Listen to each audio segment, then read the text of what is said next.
Oh, these openings always get better and better. Thanks to Donna Chachevsky. She is amazing and a one of one, as I like to say. Many of you know her already in the business. Speaking of amazing, let's bring in our guest. It's the founder and CEO of NAMBA, Tony Thompson. Tony, how are you? Hey, Greg, I'm doing great, man. Thanks for having me on today. How's it going in your world? It's going fine, man. Just trying to survive, living every day the best I can. I just feel like we've been getting knocked around here for, I don't know, 3 or 4 years, but I guess that's what we should have expected after the run we had. Hey, I like to say at the end of the day, the last couple of years, particularly the last 3 to 4 years, were great years. And so everybody's got to remember we need some of that swag. We need to, get back to that hype. We need to get back to that confidence. And that's what's going to take us through the next 2 to 3 years as well. Yeah, and I know you're doing a lot to help bring in the next generation of mortgage originators through going directly to universities and other things like that. Before we get deep into it, I just want to say, up front, this is an exploration process for me. I quite frankly, and I think there are other people in this boat that don't know a ton about NAMBA. Yeah. And so my goal here is to change that, to change it for me, to change it for my platform, to change it for the people that follow me so that we can get behind the great work that you're doing. I know bits and pieces, but I quite frankly and admittedly don't know enough. So I thank you for what you've done. And I know that in 2016, after years of getting battered around, post-financial crisis, you were trying to find your way and figure how you could make the biggest impact. And you went to LinkedIn one day and said, you know what, we're having our first ever NAMBA conference in I think it was Atlanta, Georgia. Yeah. And you had this conference and you had 350 people show up. And that was, as you put it, what lit your fire. What's the purpose behind NAMBA? How should we look at this organization? NAMBA at the essence is really simple, man. It says, I got my shirt on, National Association Minority Mortgage Bankers of America, right? But if you stop and think about and look at everything that we do, Greg, the way I like to tell people is NAMBA is for everyone. I'm a mortgage banker to the day I die. And the purpose of how the fire for NAMBA got lit was really simple. I just said, wouldn't it be great if we had a place where, whether you were a broker, a banker, a real estate agent, a ops person, a servicing MI, wouldn't it be great if we could just have a ecosystem where we can learn, grow, share, connect, grow your career, grow your business, and then most importantly, help grow your community, right? And that's every community, not my community, but your community and everyone else's community. And that was the impetus of everybody. You say, oh yeah, that's a great idea, Tony. We need that, but no one would do that, right? But then the second piece of that is realizing that we all had a story and a journey of how we got into the industry, and it wasn't an intentional journey most of the time. My goal was to educate and find the next Greg, the next Tony, the next Dana, that can come into our industry intentionally and help move us forward, which is why we want to also focus on introducing college and high school students to careers. And most importantly, talking to them about owning a home at 23 versus 33 or 43. So the acronym is National Association of Minority Mortgage Bankers of America. Some people might look at that and go, you know what, I'm not a minority. I can't get involved in that. I know that's not true. I feel like you spend a decent amount of time defining that. Yeah, I joke about it all the time, but it's true, Greg. I tell people, look, I play chess, I play golf, I play pickleball, I can't jump. I'm a white dude, and at the end of the day, NAMBA is simply for everyone, man. If you're passionate about growing, learning, and becoming the best version of yourself, and you want to make a difference in your community, and you want to actually reach back and help someone else be a part of this great industry that we're in, NAMBA's for you, man. Well, what are your events like? To tell us how many people attend, what are the activities like? Have people look at it from the lens of the events that the majority of people go to, Housing Wire, MBA events, and so on and so forth, because I know you've been to all of them. Yeah, for us, what we wanted to do and what we do at NAMBA is try to make it where you can be able to connect to a local chapter. If we have a chapter in your city, for places where we don't have chapters, we do a lot of webinars. Just like actually, shout out to Mara. We got a webinar where we're replaying our 10 best events of our NABA Connect event. This is our national conference we do every year in Orlando, which is where I'm based. But we're doing a replay and doing our 10 best. And so tomorrow we're doing one of our shows as a webinar with Freddie Mac, just talking about home ownership and resources that's available for lenders. So we do local, regional, national events for our partners, for members, and really for anyone to take advantage of. Are you a part of the MBA, the Mortgage Bankers Association? When I say are you a part of it, I'm assuming you're a member, but are you a sister company, a brother company of the MBA officially? Yeah, that's a great question. A lot of times people say, hey, are you part of the MBA? No, we're not a part as a subsidiary of the MBA. Yep. We're supported. The MBA has been great supporters. In fact, when I first started NAMBA, I flew up to DC and had a conversation with then the president of the NBA, Dave Stevens, rest his soul. And, I said, Dave, every year we stand up and we talk about we need more young people in this industry. We need more women. We need more diversity. And I said, as an industry, the NBA is focused on a lot of important initiatives, rightfully so. Here's what we're getting ready to do. I'm going to launch an organization that is meant to be really at the end of the day, that local connection to the NBA at the local, state, and national level. And so from that standpoint, Greg, while we're not an official subsidiary, we partner and support the NBA and its members through our diversity alliance with them, which is really a partnership where, they're helping to move our industry forward at a 500,000 feet level. We're helping lenders and originators and CEOs of banks and credit unions and IMBs. We're helping them to move forward at a 5,000 foot level, which is the day-to-day nuts and bolts of how to grow and serve this multicultural market. Yeah. I'm a white guy. Did you know that? No, man, I thought you was black. Dude, what? Yeah. So, I'm gonna tell you something I see when I look out there.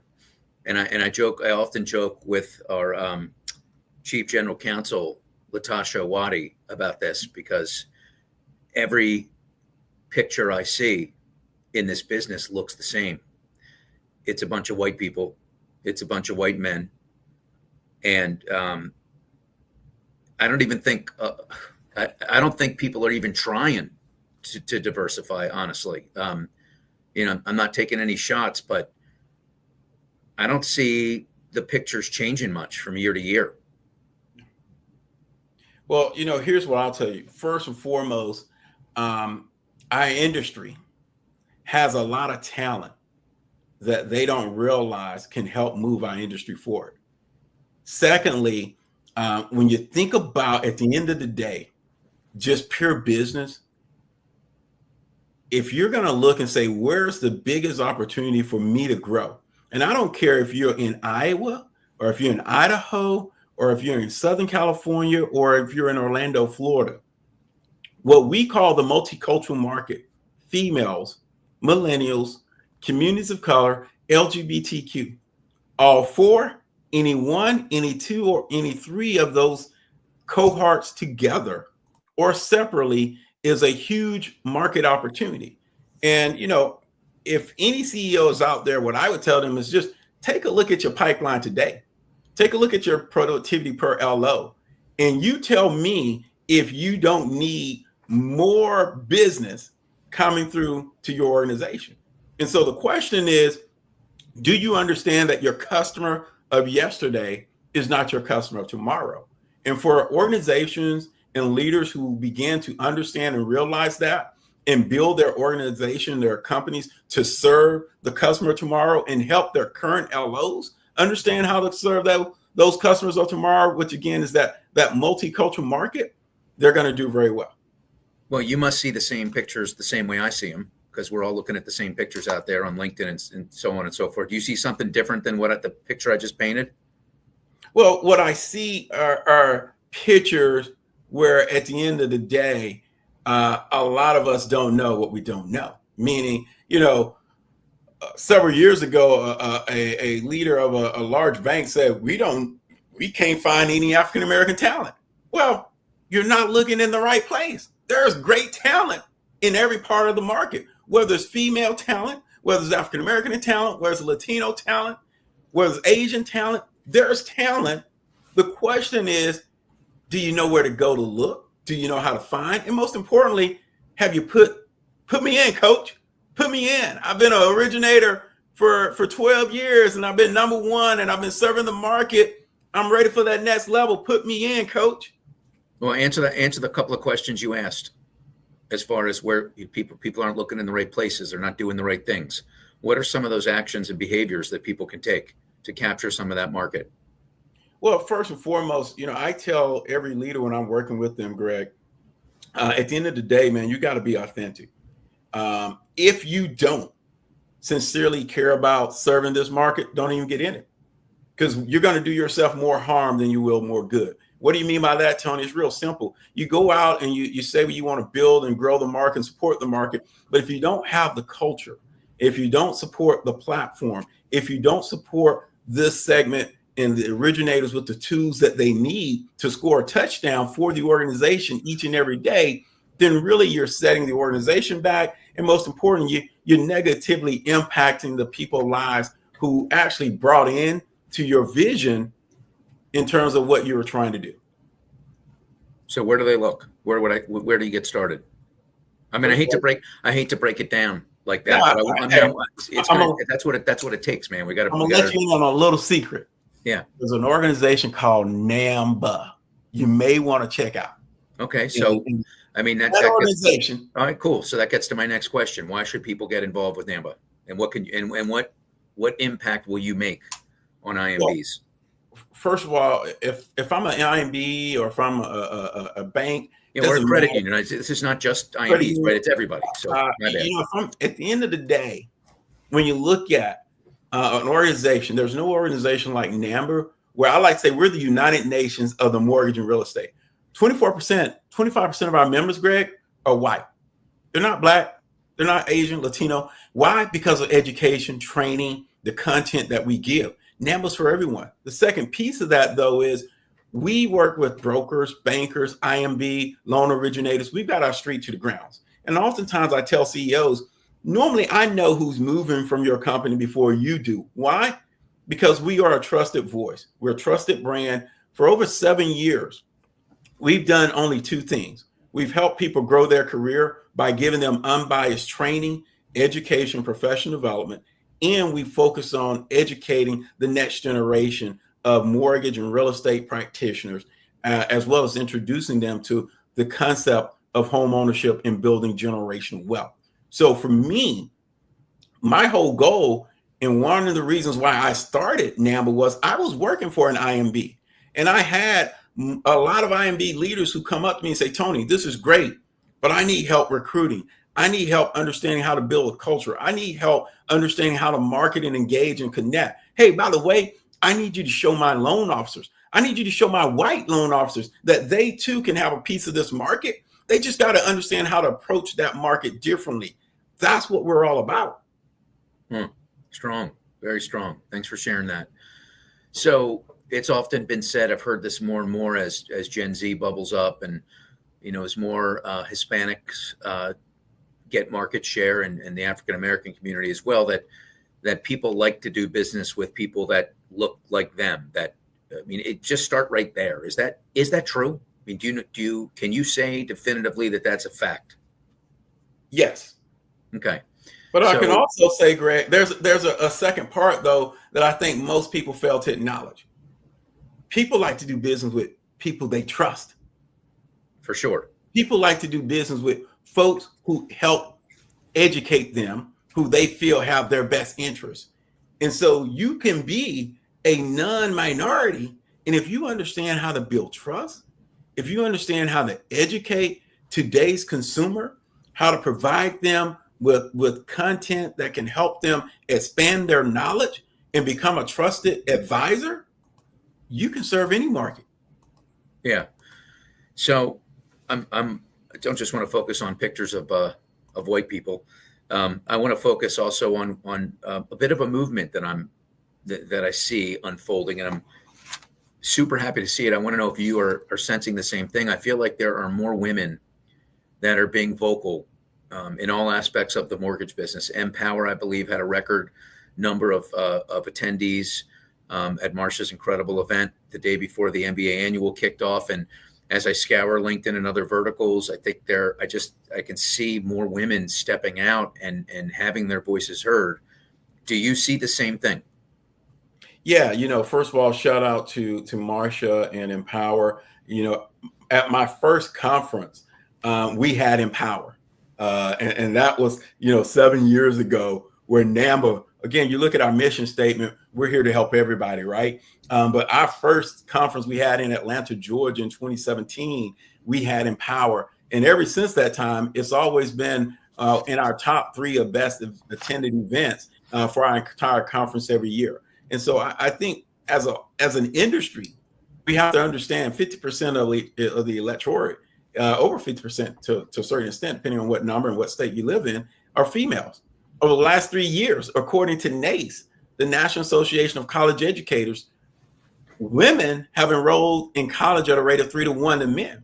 So from a just pure business statistical perspective, Greg, there will become more women home buyers from 2025 to 2030 that will be buying their first time home by themselves because they're not getting married in college. So it's 2025. We're right here on the doorstep of that. You started this in 2016. So you're coming up on your 9th year, this labor of love of yours. Are you where you thought you'd be at this time? When you started it then, and as you came along, and if you said in 2018, 2019, you know what, in 2025, this is what the industry is going to look like. Are we there yet in your eyes? No, first and foremost, NABA came about as just really my goal to give back to the industry, my passion and my commitment to your point, get more people in the room, not more people who look like me, but more people who reflect and look like our society and the markets that we do business in as well. And so when I started NABA, it really started out as just a networking club. And every year it kept going bigger and bigger and bigger until finally about 2020, I said, hey, I can't, work as an IMB every day. As you know, working in the mortgage industry as a sales leader is a tough role, right? Yeah, very. But at the same time, and then work 100 hours a week. And so when I made that pivot in 2020 to go full time, we didn't know, we could not have dreamt of where NAMA would be and what we've thought about. Now that we've been around and we've had a chance to begin to look at the market, we're working on a 100-year plan. Greg, for us, we are focused on now building a platform, an infrastructure, and most importantly, the resources that the industry needs to help us move forward so that we can actually do more, serve more, help more as well. So give me 2 sides of the coin here. What excites you the most about the future of the mortgage business, and what concerns you the most as you look out on the horizon? What excites me the most is that for the lenders and originators who understand and can make a pivot mentally, as well as through their business, a shift to serve this multicultural market. I'm not a gambling man, but I'm willing to bet that they're going to win and win big over the next 5 to 10 years because the data doesn't lie. Numbers don't lie. And so when you look at the opportunity for lenders, for me, it's like, hey, there's a huge market. And oftentimes CEO tells me, well, Tony, I hear you say that, but, I don't see that. And I said, well, maybe you're fishing in the wrong pond. Maybe your guys are trying to do the same old dog and pony tricks that they were doing in 2018, 2019, 2020, prior to the great pandemic where we had a very great interest rate environment. Maybe they're just trying to revert back to those same old tricks. And we're in a different era now. And so for lenders that can pivot and understand how to serve this high growth, high potential market, The world is their pearl. Hmm. What scares me is our industry has always been slow to react to change. And unfortunately, that means for a lot of originators in some companies who use hope as their strategy, they're going to find themselves on the short end of the stick. And they're going to come and move to Orlando and join my pickleball club and play pickleball every Wednesday because there's not going to be enough business to go around, Greg. I mean, that's the just pure simple fact. When you look at the data and when you take the market, whatever number you want to use, even if you take from the NBA and you slice that down a little bit, there's still not enough business for the average originator to make the money that they were accustomed to making, or even 60% of what they're accustomed to making. So what's the path to prosperity then for those that, what is going to be the biggest differentiator between those that make it and those that don't? They've got to pivot from selling to storytelling. And what I mean by that is for the last 3-4 years, we as an industry is focused on selling rate, selling closing costs, selling quick to speed, selling programs and products. As I stated earlier, Greg, your customer of yesterday, the guy that has a 3.75, 2.875, 4% interest rate that they locked in 3-4 years ago, they're not your customer tomorrow. Your customer tomorrow who's young, who's a single female, who's diverse, who's multi-ethnical, first generation buyer, they want content, they want education, they want knowledge. And so many originators are still focused on sell versus educate. Excellent answers. I want to talk to you about the role of a DEI person, because this is, it seems like something that it's in, then it's out, then it's in, then it's out, then people are cutting budgets, and oftentimes that gets cut. I know I'm coming at you here, but I mean, this is a real talk. So what do you see when you see that paradigm? How does it make you feel? Well, first and foremost, there's an old saying, if you want to, really truly understand someone, look at their actions. And so ultimately, at the end of the day, I get it. We all are running businesses as IMBs. We've had to make some significant cuts in a lot of different areas. But here's what the street tells me. Hey, man, this company said they were committed to the multicultural market. They were going to do this, help us get new products, help us get new programs, yada, yada, yada, yada. 2 years later, they haven't delivered on anything. Where can I go, Tony? Who's a lender that actually I can trust, that is not just saying that they're committed, saying they want to increase home ownership in the communities that I care about, but actually are going to step up and do that? And I think for the lenders and leaders in our industry that understand, D&I, we don't even talk about D&I at NAMBA. What we do talk about is social impact. And social impact is making sure at the end of the day, all the communities that you do business in, that you can actually serve those communities and help those communities grow. And when you help those communities grow, by default, your organization will grow because you're serving those communities. And so if I'm a CMB or an IMB rather, or a lender, and, I'm looking at this whole D&I thing, you can have and talk about it however you want. At the end of the day, the question is real simple. Would you like to make money? Would you like to stay in business? And ultimately, would you like to get more of a high growth, high potential market, which is that multicultural market? Well, the best way you have to do that is real simple. Make sure you build a culture that everyone who comes in day one feels like they belong there and they can win. 2, set that entire company up for success by having the right platform of tools, products, and resources to serve the markets that have the highest and biggest opportunity for growth. And then last but not least, lead by example. Put people in roles. Give them an opportunity to grow. Give them an opportunity to expand, and they will become your biggest and best ambassadors. Great answer. Thank you. Last thing I want to ask you about is the JD Power of Social Impact. You know what I'm talking about. Tell us about the acronym and what it stands for. Accredited Social Impact Lender Certification. So what we're on a mission, Greg, is real simple. We're helping to separate those who talk the talk from those who walk the walk.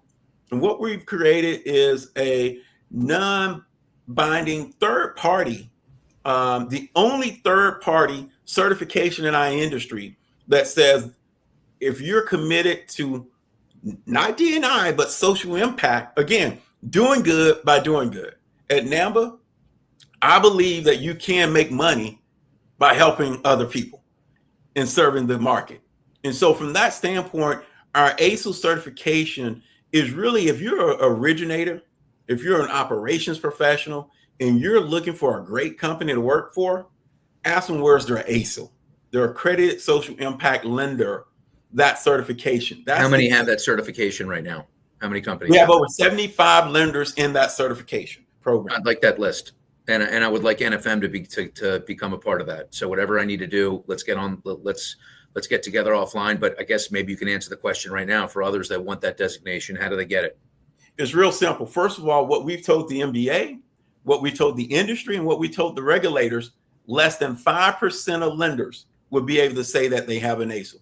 Tony, why is that? It's real simple. We want to create the best of the best and help them become even better by supporting them each and every day to go out and do good by doing good. At the same time, we want to make sure that consumers know out in the market. We've got a big consumer campaign planned in the near future. Hey, if you're looking for a lender to do business with, don't just do business with any lender, do business with an ASIL lender. Why? Because they're committed to doing good by doing good, certified by the industry's premier social impact organization, NAMBA. You're looking for a great place to work? Don't believe the hype with every company. We're going to stand behind our ASIL platform and our ASIL companies, and we're going to help you grow your career because we're committed and partnering with that lender to help build a culture where they can lift everyone up. Do you need to be a member of NAMBA to get that designation? No, you don't. Okay. But ultimately, companies end up joining NAMBA because, again, they want to get their employees engaged. They want to get their partners engaged. They want to connect to more employees and more real estate partners to ultimately introduce their brand and share their commitment about social impact lending. All right. So where should folks go that are interested now in NAMBA? If you want to learn more about NAMBA, you just simply go to namba.org, NAMMBA.org, and you can find more information, whether it's being a member, whether it's about ASIL, or all the other family of companies that we have to support the industry. All right. Well, appreciate you. I appreciate what you're doing. It's been great getting to know you. Hopefully you feel like you know me a little bit better. We got a lot of work to do, all of us, and I hope to get one of those T-shirts on you, and I hope to get one of your T-shirts on me. So we'll work on that, and we'll continue to fight the fight together in the name of the consumer, because that's why we're all in this business. Well, I know. Yep. Go ahead. Yeah, great. I didn't mean to interrupt, but please. One of the things that I'll close out with that I think is important for any originator to do right now, because let's face it, let's be honest, it's a tough market out there. And one of these things, when I'm talking to originators, I go back and at the end I tell them to just think about this one thing. I think in today's environment, every originator, we're heading towards the end of the year, so this is a great time, need to take a step back and ask themselves, why did I get into this business? And hopefully one of the reasons they would say is, I want to help. I wanted to help people. Well, now's your chance to take a step back, ask that question, fall back in love with this business. I know it's been rough. I know it's been tough. Let's keep it real. I know you're not making the money you want, but if you fall back in love with this business and go back to your why, you will achieve and see the results that you want to see in 2025. You got to pivot from selling to educating, but you'll see that. Powerful. Well, you've been talking a lot about pickleball. I'm assuming your game is halfway decent to talk about it as much as you do. Are you known as a great pickleball player? Man, let's go to the Olympics, Greg. Are you with me? Get out of here, man. No, not me, buddy. Not me. So our guest next Monday, I'm asking you this because we're going to have the greatest tennis coach in the history of the sport on one-on-one next week. Do you know who that is? Who's that? Did you ever see the movie King Richard? Yes. With Will Smith? Yes. So the coach depicted in that, his name is Rick Macy. He's coached 5 number 1 players. And Rick is in his late 60s. He lives in the Boca area, and he's going to be our guest next Monday to 1 o'clock, one-on-one. He's got big shoes to fill after this conversation, but he discovered Serena and Venus Williams. He gave them a chance, and two girls out of a very dangerous area called Compton, and the rest is history. And two of the greatest, Serena certainly the greatest female champion of all time. So that'll be next Monday, and maybe I'll ask him for a pickleball tip or two for you. Absolutely, man. I appreciate it. We'll take it, man. All right, it's been great getting to know you. I look forward to deepening the relationship with you. Great. Well, hey, first of all, Greg, thank you for all you're doing. And you're absolutely right. At the end of the day, this is about all of us. And if everyone has that mindset, man, our industry can make a tremendous impact in every community that we all live in. Yeah, well said. Appreciate it. I have to thank Donna Chuchevsky. She's just, like I said, a one-of-one, phenomenal for her help behind the scenes, putting this on, making it happen. We'll see you next Monday. The greatest tennis coach in the history of mankind. His name is Rick Macy. Look him up. He's the coach that was featured in King Richard. And we'll talk to him next Monday at 1 p.m. Have a great week, everyone. So long.